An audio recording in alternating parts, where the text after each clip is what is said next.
Nalazimo se u Maradiku u jednom izuzetnom zasadu šljive.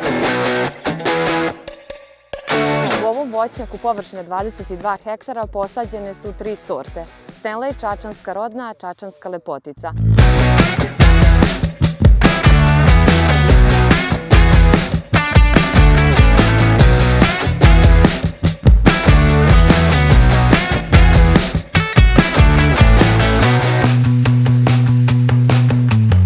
Firma Agroferti Crop i dalje nastavlja svoju misiju u podizanju uspešnih, intenzivnih zasada koštičavog voća.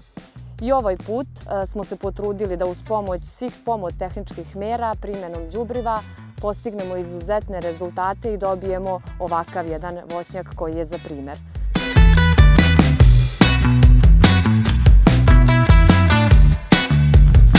Iz naše široke palete proizvoda u ovom voćnjaku koristili smo vodotopiva MPK đubriva Agroferti Care, kao i ostala mono đubriva od koje bih izdvojila Monafos.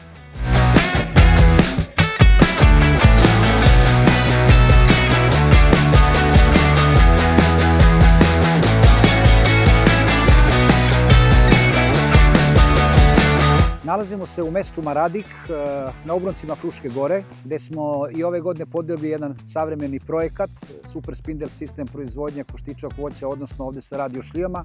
Moja kolegnica Marijana je malo pre izjavila koje sorte smo ovde koristili, domaće sorte. Po prvi put smo ovde koristili sistem za potporu, sistem za navodnjavanje i za đubrenje, odnosno za fertirigaciju i za potporu za stabla, da bi imali pravilan vertikalan porast šljive. Ovaj sistem sastoji iz pocinkovanih stubova debljine 2,5 mm i različite visine od potrebe za svaki voćnjak. U ovde voćnjaku smo koristili sistem visine stubova od 130 čeoni stubovi, a međurodni su bili 120. U zemlju idu 60 cm i 60 van zemlje, a sve u zavisnosti od sistema, odnosno od načina kako ćemo da beremo ovaj voćnjak. Ovaj voćnjak šljiva ovde ćemo raditi mehanizovanu berbu i zbog toga smo ostavili ovu visinu i ovako to sad izgleda.